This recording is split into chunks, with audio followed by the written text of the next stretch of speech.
Today we continue with our class laws of Shabbos, and today's class number 14. Okay, second.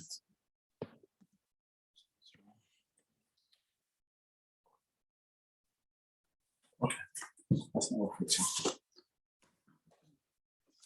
So we start with the Sefer Shmiras HaLashon. Today's topic is forgive and forget.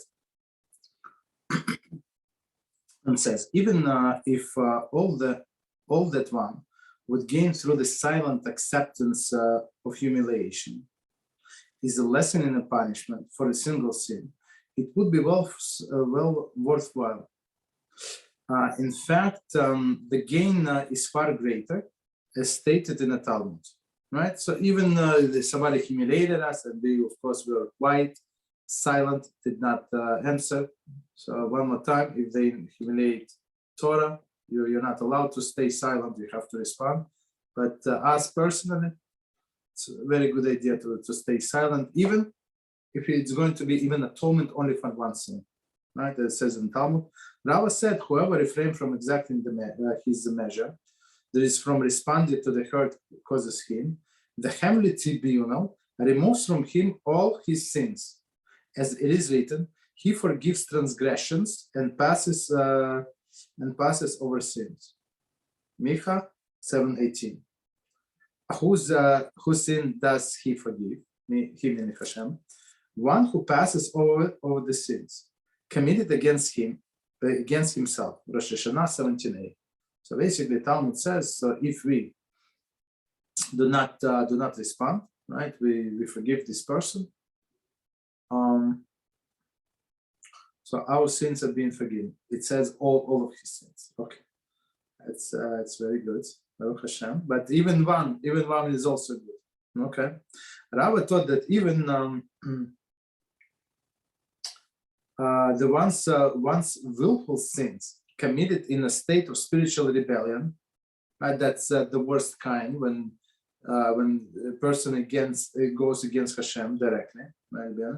Find atonement when one refrains from exacting his measure. However, to be worthy of such an atonement, one must demonstrate the corresponding degree of forgiveness. Right? So not just keep quiet. I'm not sure what's going on with my sound. Second.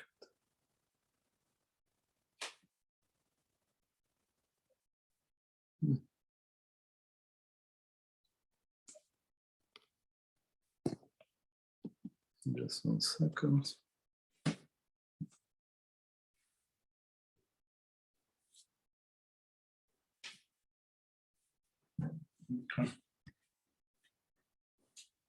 Okay, so continue.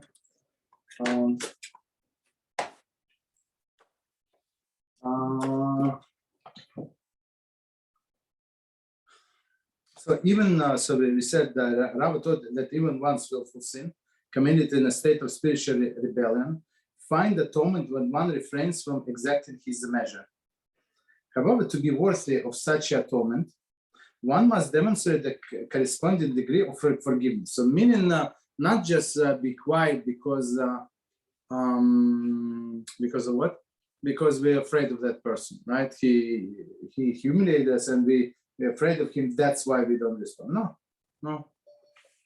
Actually forgiven because we understand that it's actually good for us. Okay, that we got embarrassed and now our sins are being erased. One must demonstrate the corresponding degree of forgiveness. That is he must bear no ill will toward those who cause him hurt. So that's a step up, right? One first step is do not respond, but the second step is, or I don't know, maybe it's 10th step. 10th step, the highest one. Bear no ill will toward the one who caused him hurt, even when he knows for a fact that the hurt was inflicted maliciously. So it's not like a guy that did not know and he stopped. No. He knew exactly what he's saying and how much he's going to hurt you. So he's still forgiven. Of course, such atonement is dependent upon the individual's sincere resolve to refrain from committing these sins in the future. Okay, so let's stop here.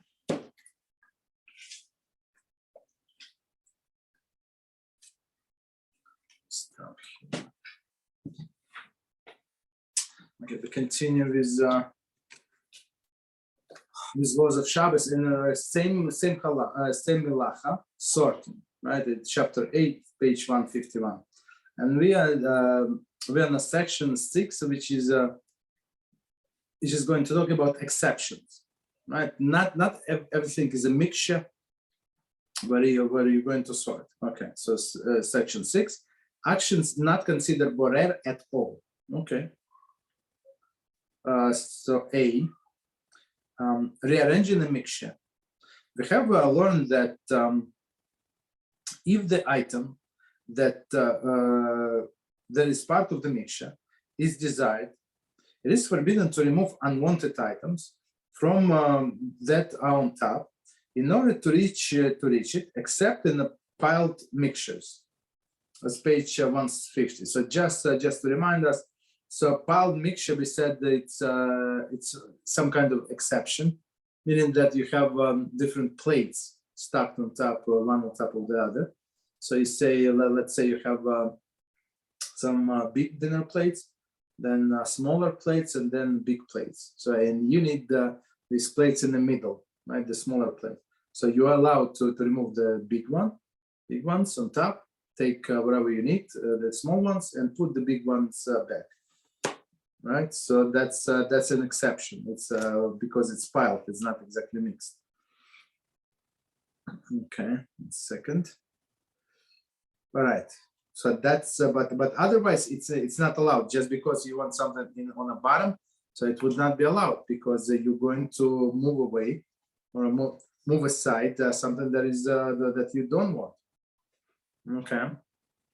However, one is permitted to turn over the mixture and bring the items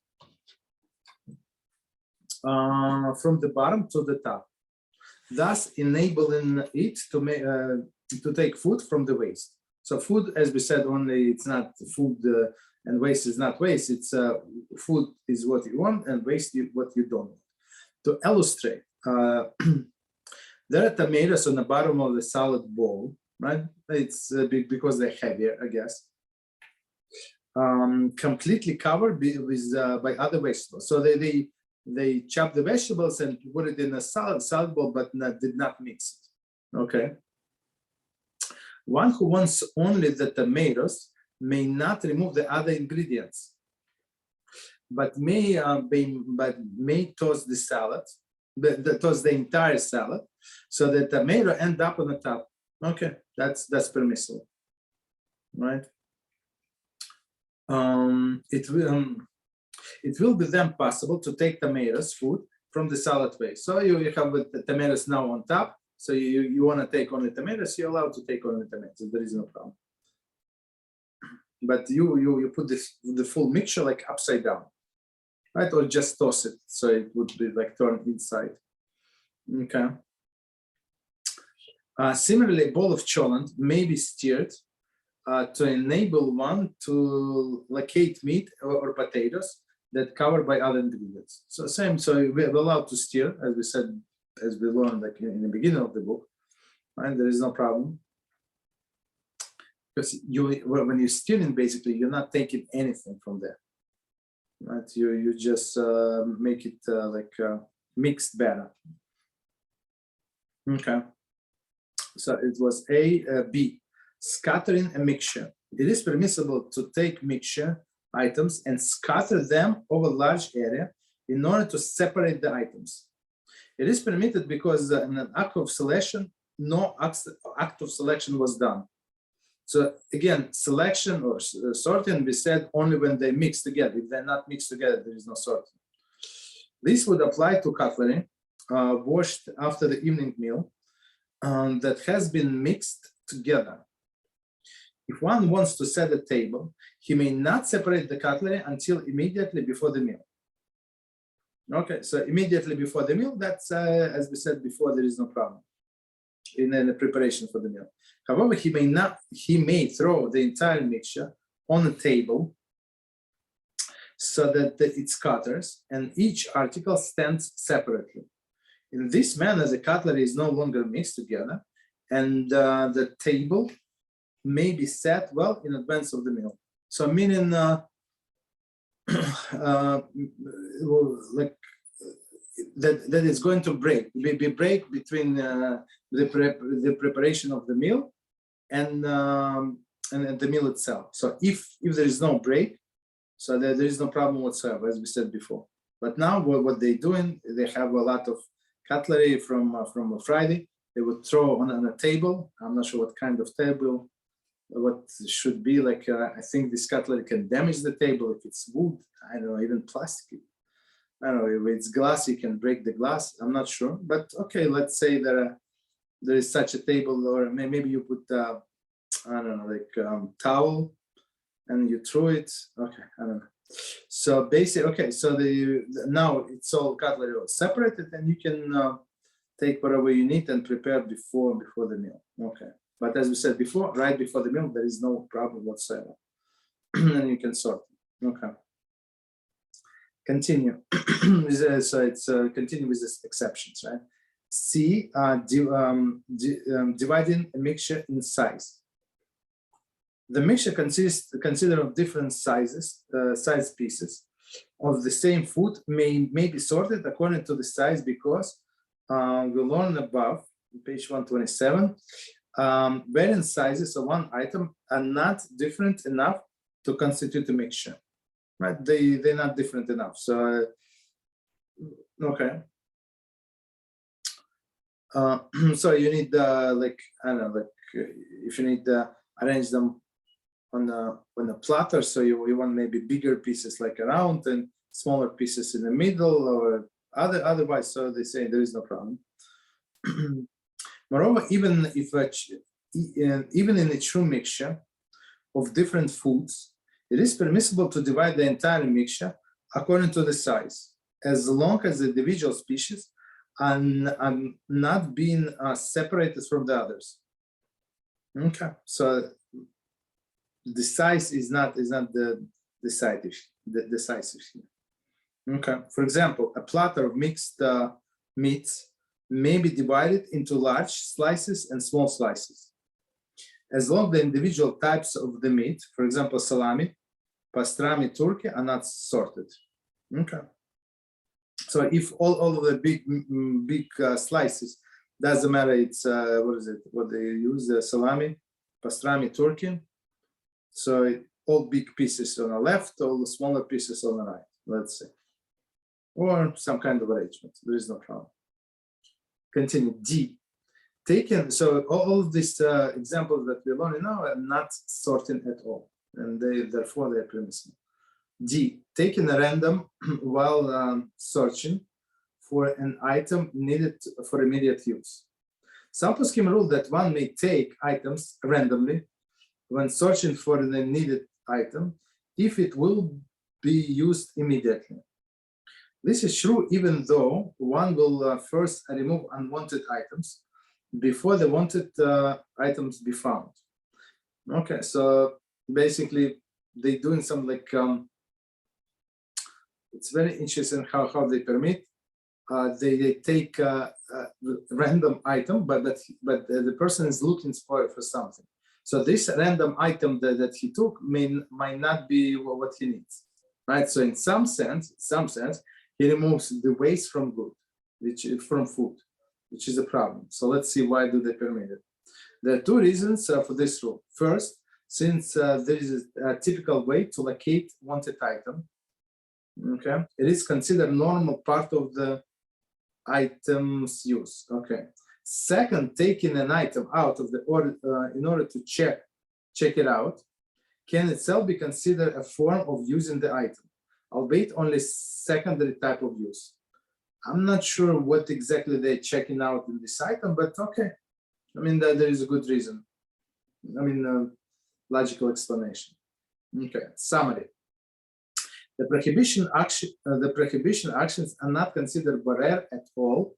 A, turning over the mixture to rearrange the contents, right? As we said, it's included. You can turn upside down mixture, right? Or just stir it also, right?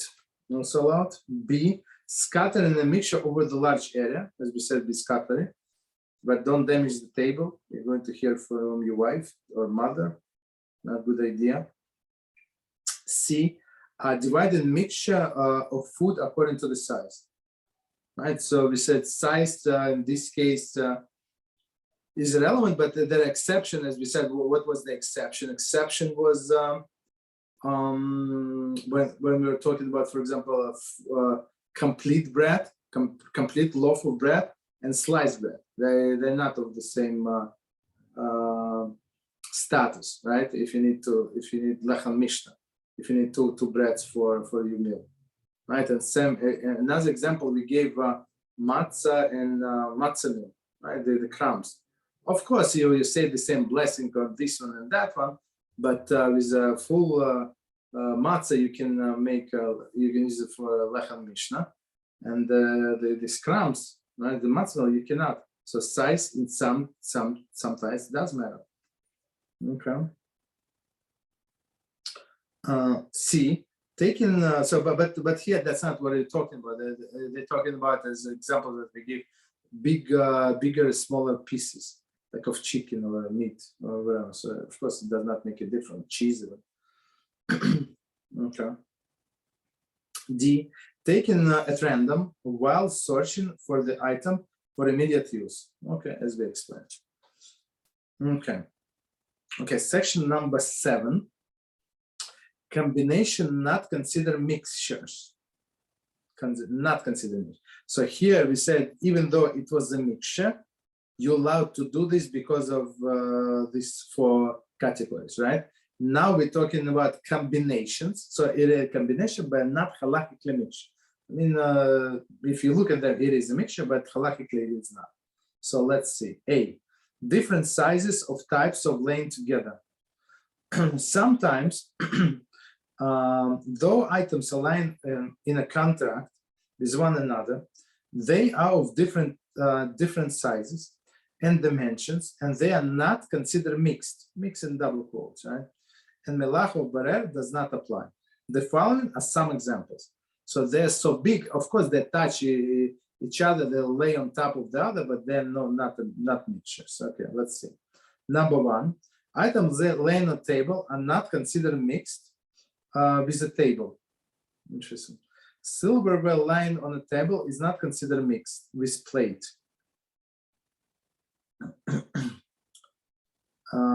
Very interesting example. Let me read it one more time and try to understand. Items laying on a table are not mixed not mixed with the table. Why would we think that it's mixed? Maybe like you have a plate, let's say, you have a platter, and you have things on the platter and they're not touching. Of course, they're not mixed. And here, in some sense, even on the table, things laying around and they touch each other. I don't know, some maybe if you have like smaller table, a lot of people, a lot of food, a lot of dishes and plates and napkins and cutlery, so they it's very crumbling. But even though they touch each other, they're not mixed with the table. Interesting. And silverware laying on a plate is not considered mixed with a plate, right? Well, when you finish eating, you put your fork and knife on top of the plate. It's not mixed with a plate. Okay. Number 2, few pieces of the silverware aligned together with some chicken bones are not considered mixed together. Few pieces of silver aligned together with some chicken bones not considered mixed together. Okay. All right, that's a good example. I'm not sure why would they think that we thought it is mixed. Okay, but okay. Continue. This is due to the very fundamental difference in appearance and size between the silver and the chicken bones. Okay, so I mean you cannot mistake chicken bones for fork. Okay, so they're not mixed, even though they lay one on top of the other. They're very close to each other. They're not mixed. However, at a large number of pieces of silver and chicken bones lie together in a heap, the large concentration renders item mixed together. I'm not sure. Maybe I guess maybe they were collecting the bones from all of the guests, right? We have 7 people ate the dinner, and we have a lot of chicken bones, and now you put all the cutlery, and so now, in some sense, as they say, it might be mixed together. If it's heaped, so maybe intervened, I don't know, something like that. B, large pieces of wood lined in a liquid. So as we said before, the soup, right? Large items of wood are not considered mixed with the liquid in which they lie, since they stand out clearly and separate entities. Therefore, one may remove either the food or the liquid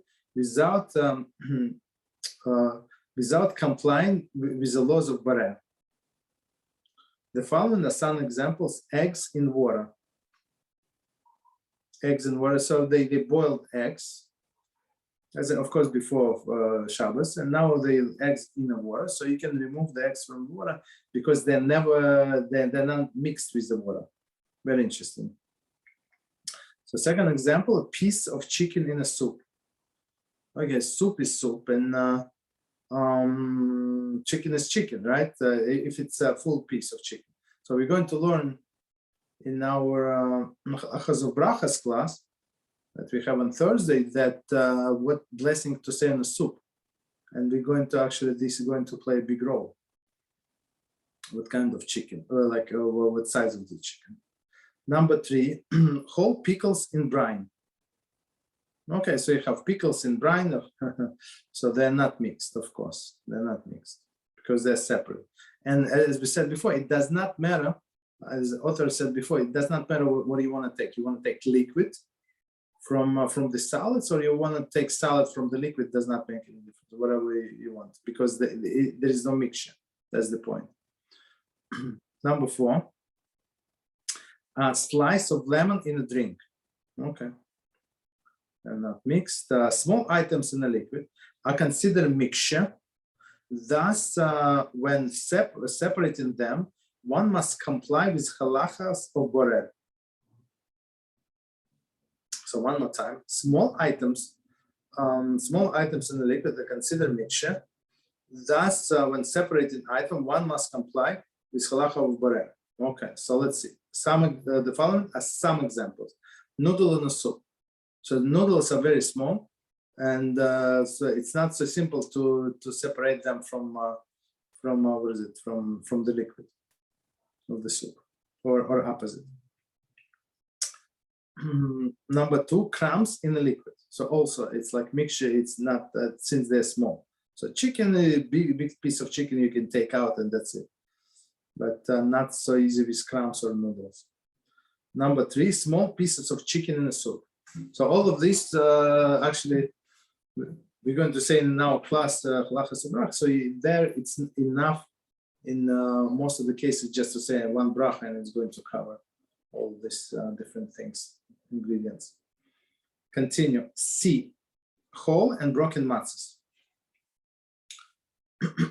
Okay, so it says broken matzahs that are mixed together with the whole matzahs are not considered mixture. Okay, although broken matzahs are invalid for lechem mishnah, there is a whole loaves that for Shabbos must commence. Right, we need to have 2 whole loaves for each Shabbos meal. Right, so right, the broken matzahs are not considered waste in relation to the matzahs.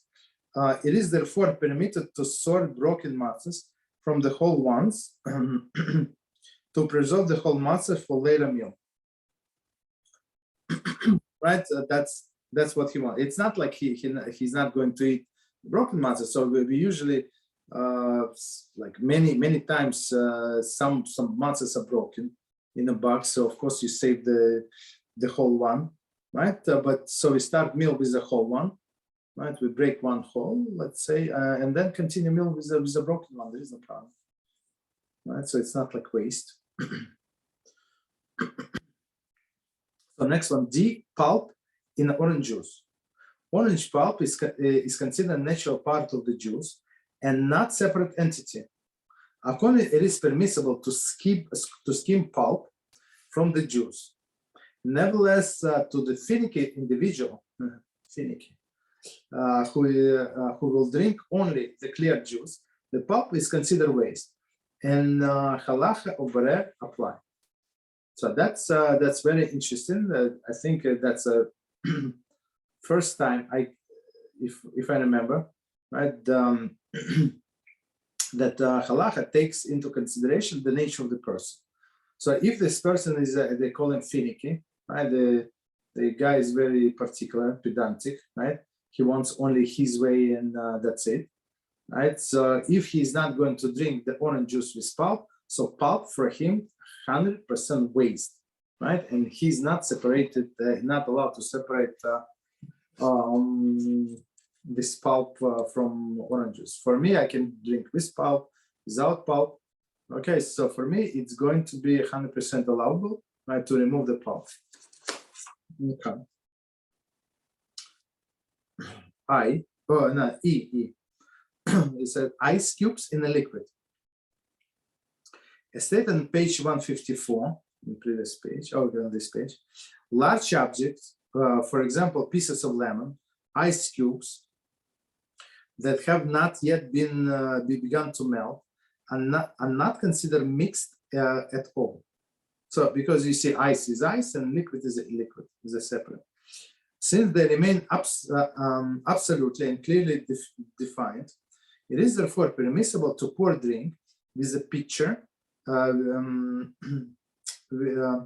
with a strainer at its spout, even though one wants to keep the ice cubes, pieces of lemon from escaping the pitcher.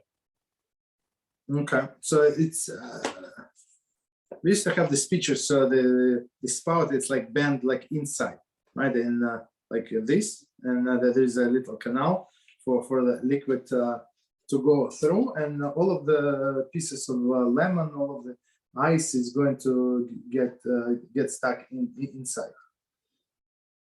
So basically, you want to keep ice and lemon in a pitcher. You want on liquid. Okay. So 1 second. Okay. Even if the pieces of the ice are small, yeah, if they're in a pitcher of water, then it is not considered mixture, and therefore melacha or barer does not apply. So even they are small, I mean, even though they're small, you still see that it's separate. But no, let me read one more time. 1 second, I apologize. Even the pieces of the ice are small, okay? If they are in a pitcher of water, then it is not considered, then, I'm not sure why he said then it is not considered a mixture, and therefore melacha or barer does not apply. Maybe because ice is water. That's my guess. Maybe that's the explanation why he's saying even small. Because on the previous page we say if the item is small, for example, we said what is it, noodle in a soup, right? So it says one entity, right? It's not one entity. I mean, it is considered to be mixture, but here they say mixture meaning soup and noodles, and here they say small pieces of ice, right? And water and liquid, and they're not mixture. So my explanation only because ice is water. Otherwise, it's exactly like noodles. Let's see, or noodles or vegetables. They're not mixed with. I mean, they're mixed. They are mixed with liquid. If, however, the ice cubes are in a pitcher that contain different drink, such a pitcher of the lemonade, it is considered a mixture. Okay. Thus, if one wants the strainer to keep the ice cubes from escaping, the melacha or barer applies, and one cannot use the spout that strains the ice. So let's see if no, there is no explanation. So I guess that's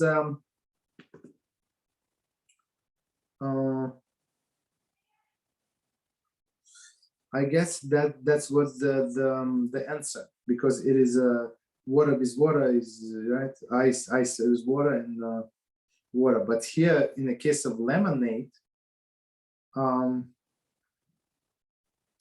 these cubes, they say they are considered to be mixed, maybe small pieces. I don't know, because as we said, the large pieces, they are not mixed.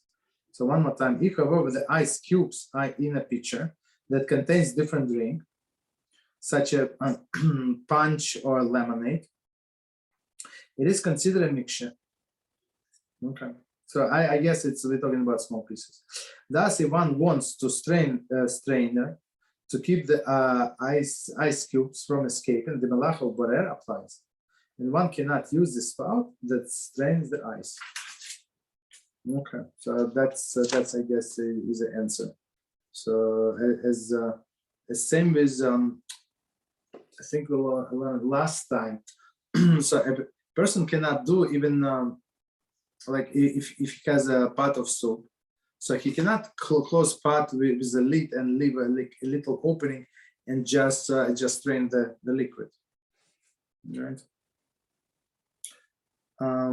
So continue. The following combination. No, wait. Okay. I mean, it's example, but we gave different reasons. Doesn't matter. But we got the point. So if one entity or two different entities, water and water is not mixed. Okay. Similarly, the following combination are not considered mixtures.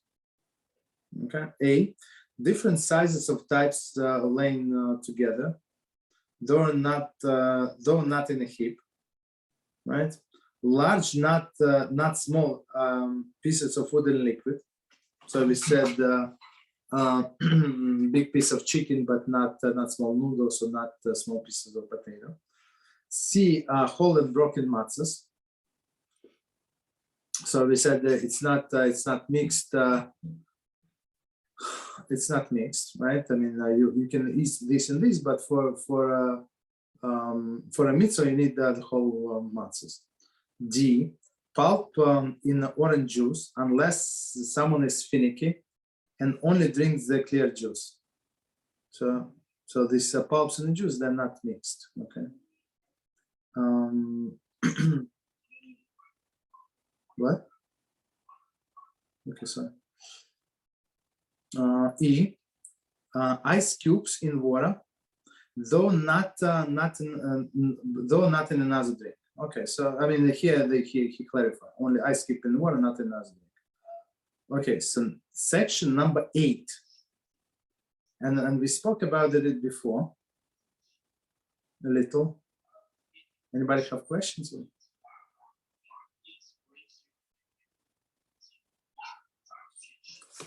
Then 1 second.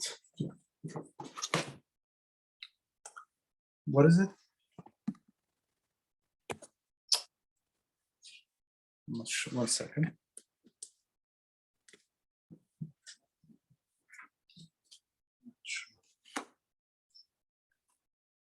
Okay.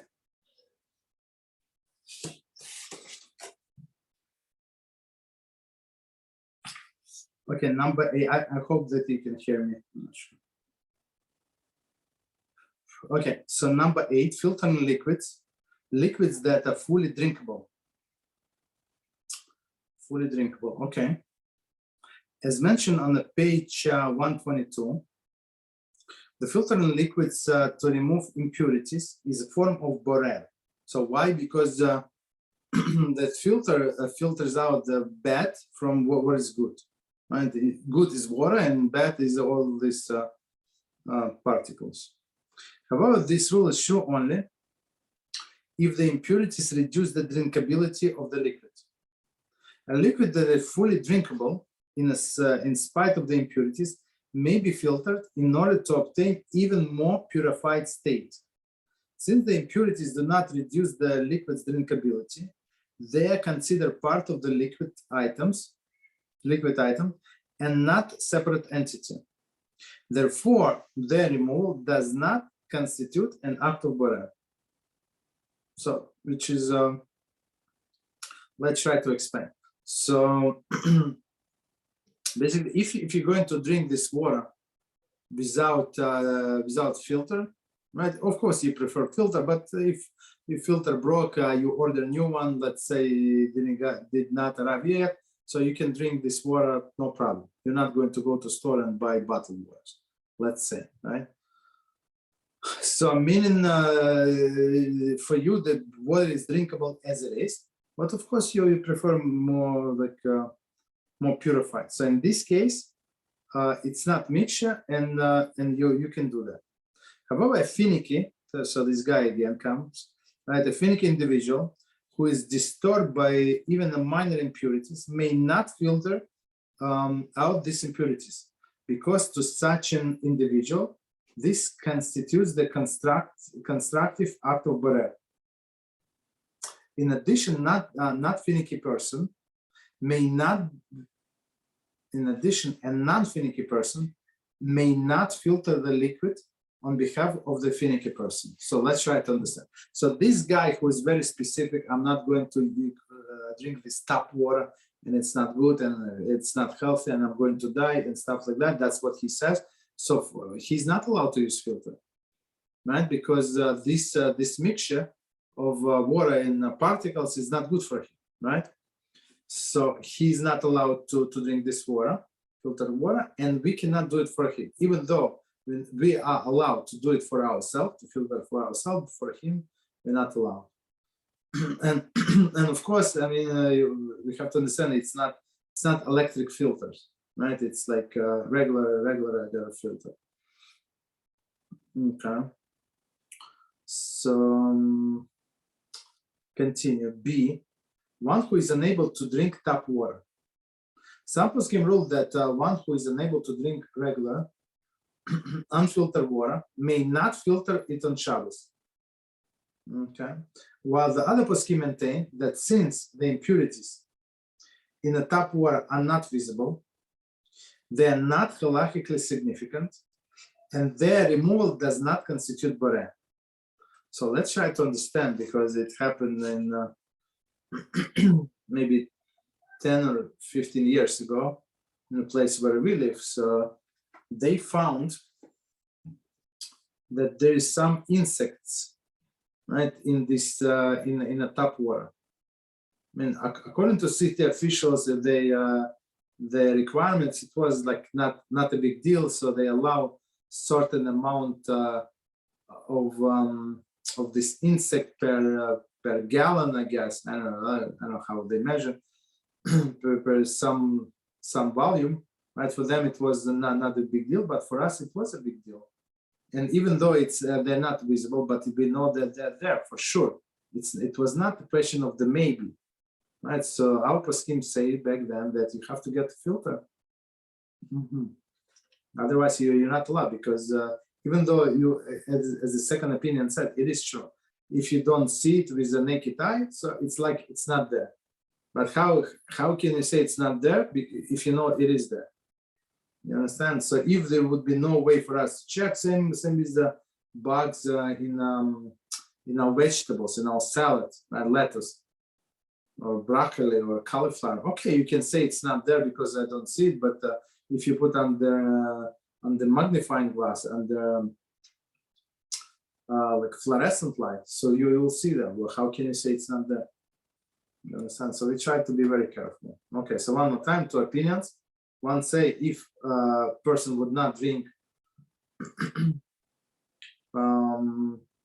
at the tap water, he's not allowed to filter on the Shabbos. Other poskim say no, these impurities are very small, cannot see it with the naked eye, so it's like they don't exist. Okay. We're talking about halachically speaking. It's not like we know they exist, but halacha is only like what your eyes can see, right? In Talmudic time. Today, it's not. We go step further.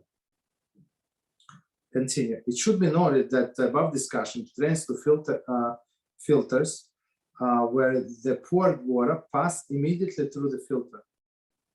Regarding filtration system installed in sinks, active carbon granule filtration, running water pass through the sand-like chemical. Okay. When the faucet is closed, water is trapped within the chemical, within the sand, rendering it undrinkable. When the faucet is again open, the tap water is released from the sand and is rendered drinkable again. Thus, unbelievable. Thus, when one turns on the faucet, he's selecting the tap water from within the sand by the use of the utensil. There is this dispute among the authorities if this type of filtration is permitted on Shabbos. Well, that's very, very interesting. So let's try to read it again, and we're going to explain this discussion. Wow. So one more time.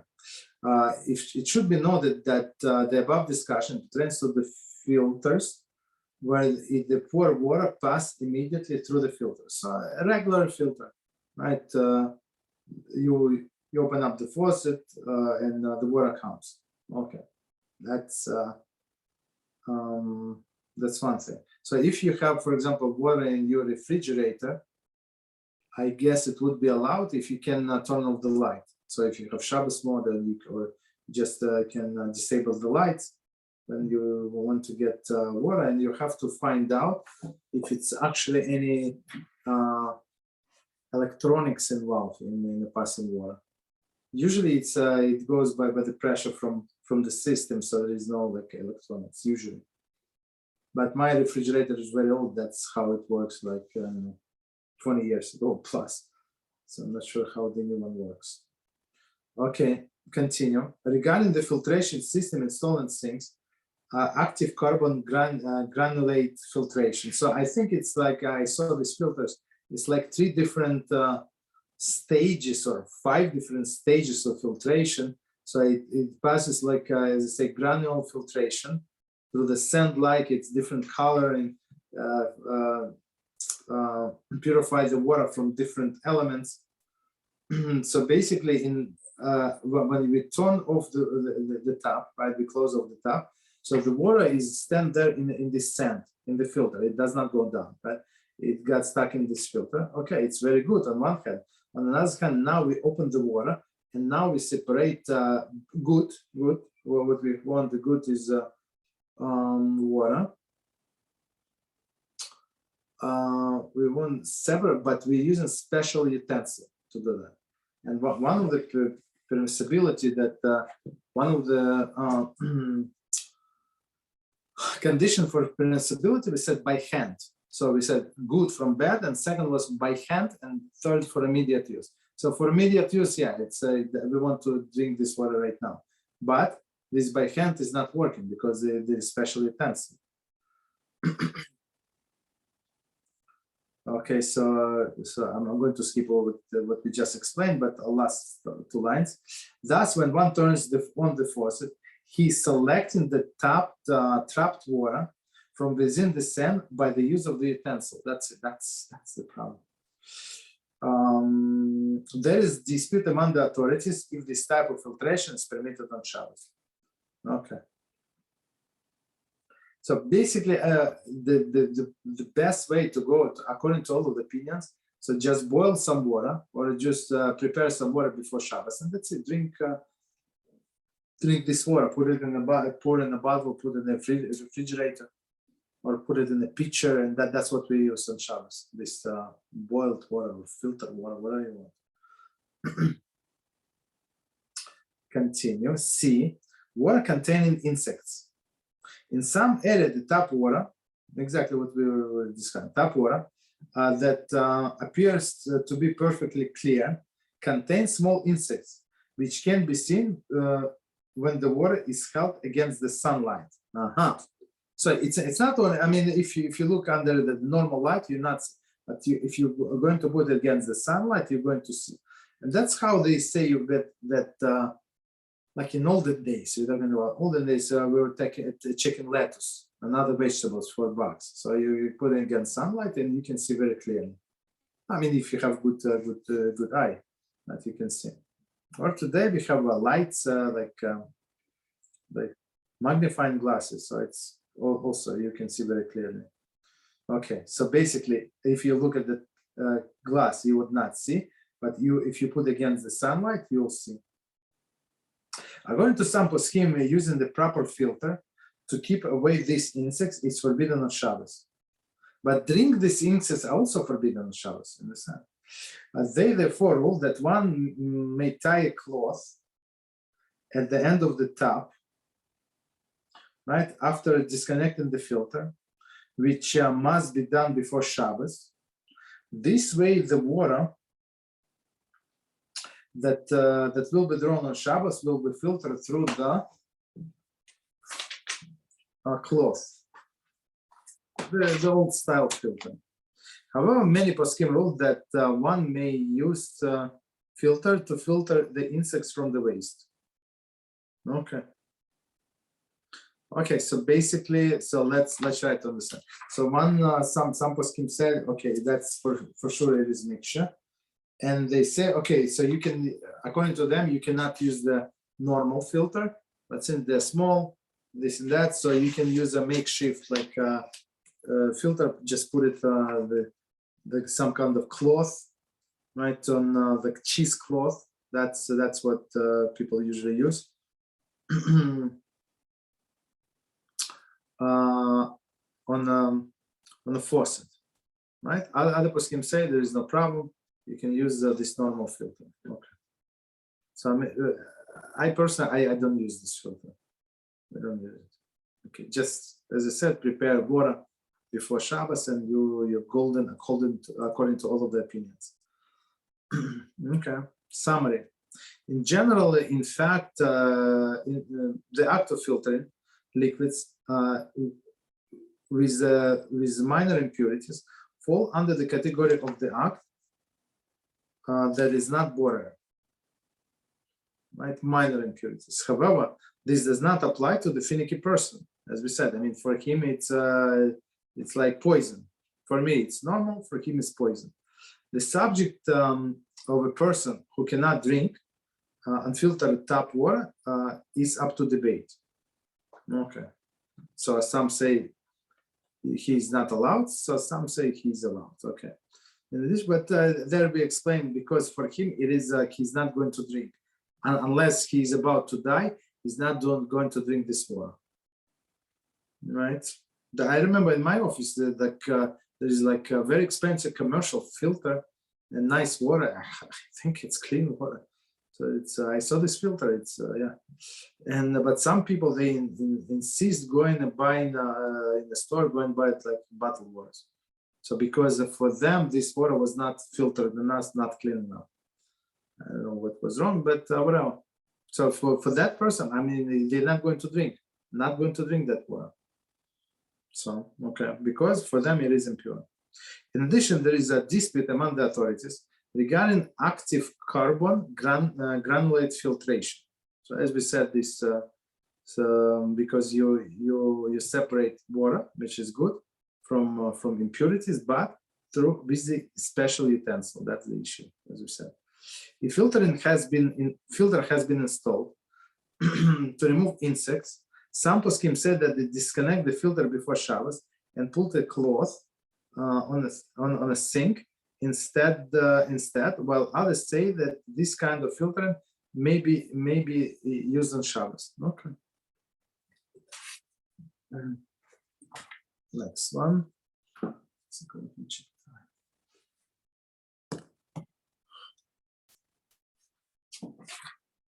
One second, let me check how much is there. No, I'm not going to finish. HaShem, not going to finish. Let me see. Okay, this we can finish. Okay, so it says, so section number 9, so same paragraph sorting, the prohibition, if the prohibition was violated. So as we learned in our class of brachas class on Thursday, b'diavad. Okay, he did it, he forgot, he missed it, he did many things he was not supposed to do. So what is now, right? If prohibition was violated, A, through an adult.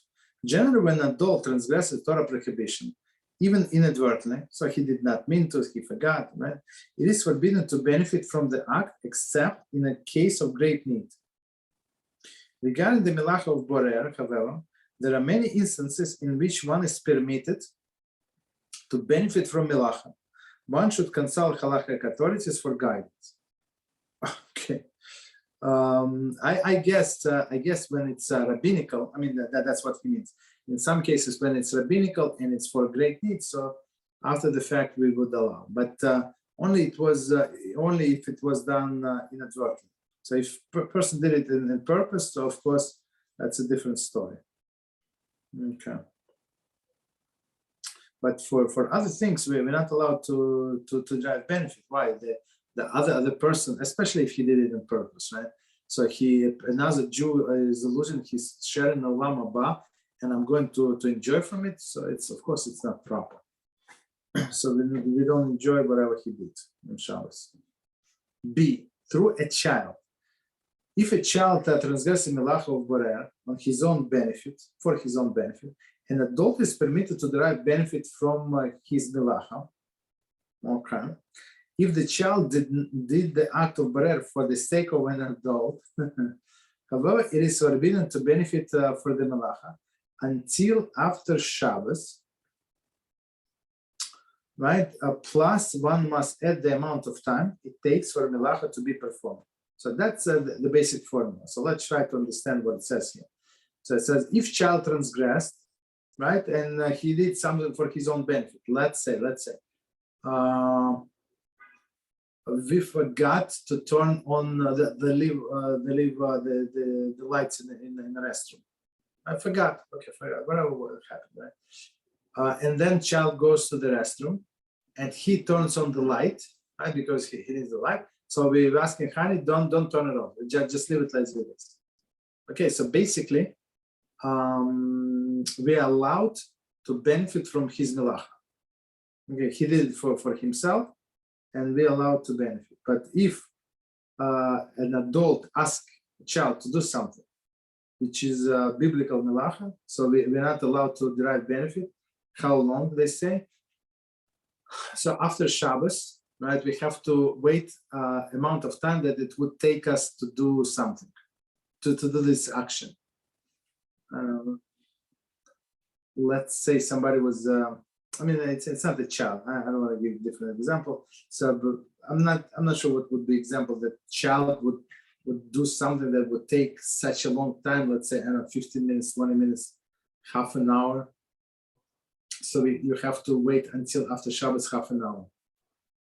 So example with adults would be maybe somebody cooked something, right? So to show that you're not deriving any benefit from that, so you would have to wait amount of time that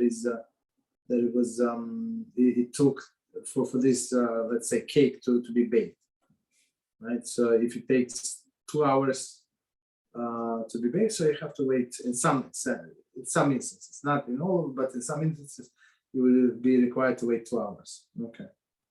In some instances it would be completely forbidden forever. Okay, section number C, through a non-Jew. If a non-Jew performed a borer, the halacha is as follows. Okay, so non-Jew. Okay, number one, if Jew told him to perform selection in a prohibited manner, one may not derive benefit from melacha on Shabbos. And after Shabbos, one must wait amount of time it takes to perform melacha before deriving benefit from the act. This is true only if it is not possible to do this act in a permitted manner. This is true only if it is not possible to do the act of permitted manner. So let's try to understand. So through a non-Jew.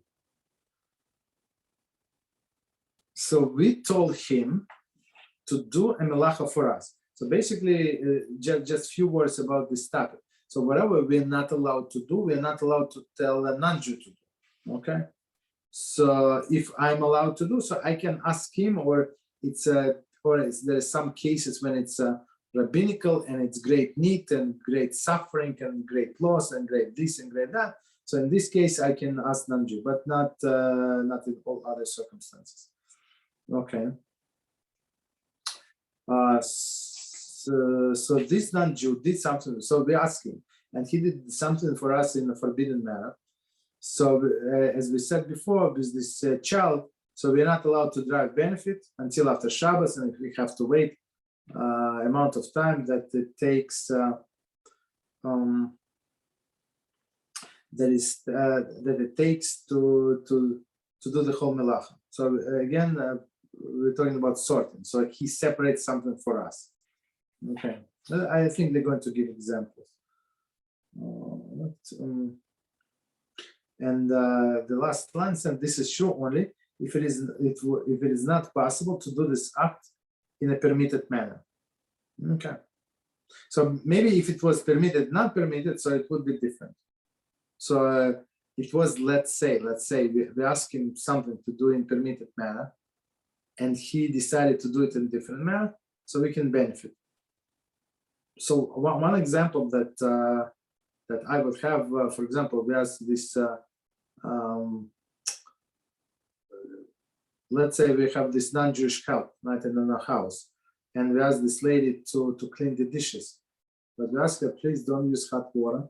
And don't use sponge, let's say, right?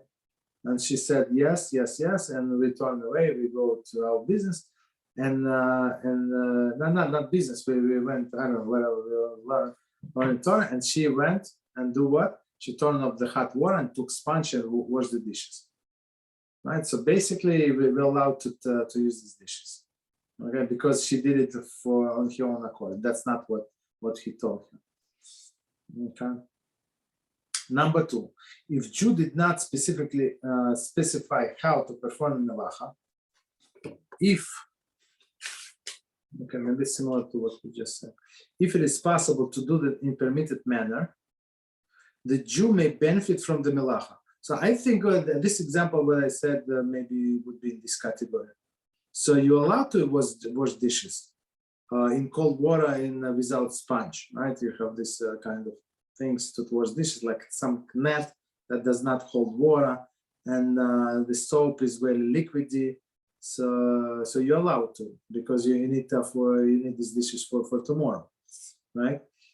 But she decided to do it otherwise, so there is no problem. Okay. So number three, even non-Jew did the melacha of borer on his own initiative, without any prompting from a Jew, it is permitted to benefit from the melacha.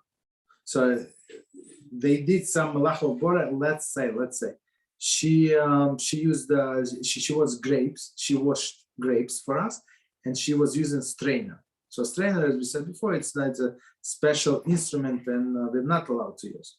But she did it on her own accord, even though we told her not to do it, and or we didn't even forgot that there are grapes, and she did it anyway. So basically, in this case, we're not obligated. So we can benefit from these grapes. Okay, so we can stop here. So I mean, this section is going on and on, but maybe next time we're going to finish. Maybe not. All right. Any questions on any subject? Please go ahead.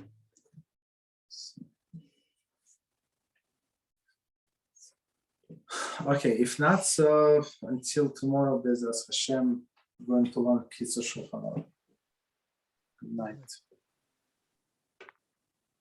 Any questions? Tell me. Okay. No. Thank you.